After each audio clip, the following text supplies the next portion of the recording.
Hey everyone, Generation Y Conservative here, and I know it's been a little while since we did the podcast, and what do we have going on? Right now we have a country in upheaval, we have protests all over the place, we have a global pandemic, a president that's being blasted all over the place. We haven't seen this stuff ever since at least the summer of 1969.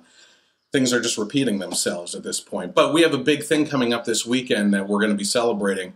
But I'm starting to wonder if we're even supposed to be celebrating freedom this weekend, because what is really happening in this country? But in the meantime, I want to show you something that's really cool, something from our history, a big-time kind of antique death warrant. So follow me over here real quick. I want to show you this. Right here, hanging on the wall, one of the original death warrants of America, the United States of America, the colonies. You see, back on July 4th, 1776, our founding fathers sat together in Philadelphia and came up with the Declaration of Independence. Now, it was actually Thomas Jefferson and John Adams at that point in time, but they all signed it. And what a lot of people don't realize is that by signing this, it was a death warrant. I mean, it took until about August for this to get to the king overseas and everything. And what do you think? The king actually sat down and said, well, my queen, it looks like the Americans want to separate themselves, and I guess we'll just let them do it. No, they sat there and signed their names to this document and essentially said, we're splitting off from you. We don't want anything to do with you. Screw you. Goodbye. And old John Hancock right here wrote his name so big it's almost like giving the middle finger over to the king over there. So that was pretty interesting, too. He may have been first, so who knows.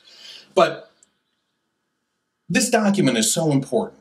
We have this in the Constitution, and we're going to talk about that in a minute too, but in this document here, the Declaration of Independence, it says, we hold these truths to be self-evident, that all men are created equal, and that they are endowed by their Creator with certain and inalienable rights, and that among these are life, liberty, and the pursuit of happiness. Within that one sentence right there, I just talked about God, I talked about abortion, believe it or not. I talked about the pursuit of happiness. We talked about equality. Because in this document right here, despite what you think is going on right now, this document covers you if you're white, black, red, or brown, or yellow. It covers you if you're straight, if you're gay, if you're transgender. It covers you if you're a Christian, if you're an Islamic, if you're Jewish. It doesn't matter because it says all men are created equal, okay? And it's enshrined in this, and we're starting to forget that. We're starting to divide ourselves among these things. And that's this huge problem that's happening today, is that we keep on pushing ourselves and putting wedges into our society and everything. Follow me. I want to show you something else here.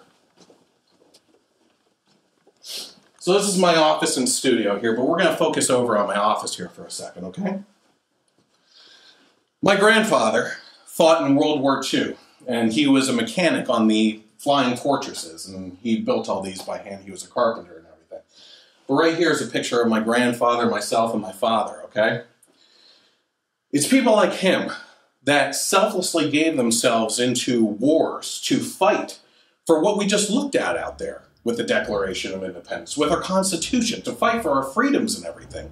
And we're spitting in their faces right now with what we're doing in this country. It's unbelievable that we would take these people that put their lives on the line and signed a document that then became basically a bounty on their heads to go after them for the cause of freedom, okay? And the Founding Fathers and the Pilgrims, the Founding Fathers fought for the separation and for our political freedoms and everything. And then the Pilgrims before them that came here fought for our religious freedoms, for us to be able to come here and do these things freely without being under the oppressive thumb of a government. And now, today, we have a society that's fighting for an oppressive government. And it makes no sense at all. So, the set's still under construction here. We have a couple more things to add. But it's paramount right now at this time, because I don't know what we're fighting for anymore. All right? It's getting to the point where people are being quiet. They don't want to speak out. They don't want to stand up for what they believe in, because 2% of the population that's outspoken and violent can control the other 98% of the unspoken population 100% of the time if no one speaks up. Okay? So it's time for you, if you believe in the American cause, if you believe in the American dream. Speaking of the American dream, small business owners are the backbone of this community. But with the shutdowns that are going on across the country right now with the virus and everything, I want you to think about something. How many businesses are owned by men?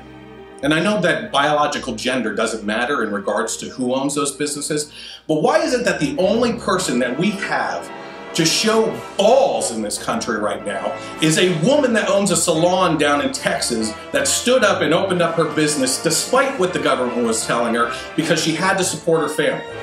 Why is it right now that the only people that are being shown on the news all over the place are a husband and wife that happen to be Democrat, that support Black Lives Matter, that had their property broken into, their gates pulled down, and them showing up with firearms, making it look like they're just out there shooting at protesters, ready to shoot at protesters, when it was the protesters that broke into their private property, threatening to tear down their house?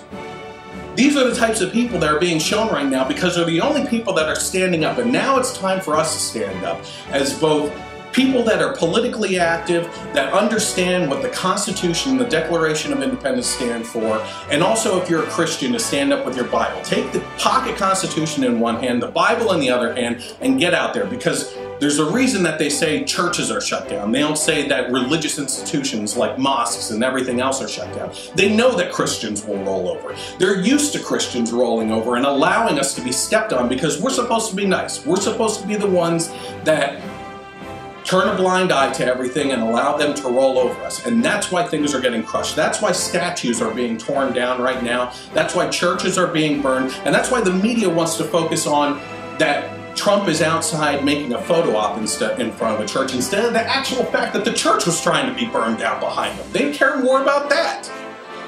So go out there, take a stand, and for crying out loud, celebrate the holiday, the July 4th holiday this weekend, and make something of it, and maybe bring back the freedoms that we're supposed to be fighting for. I'm the Generation Y conservative, and hopefully we'll be back with the podcast within the next month.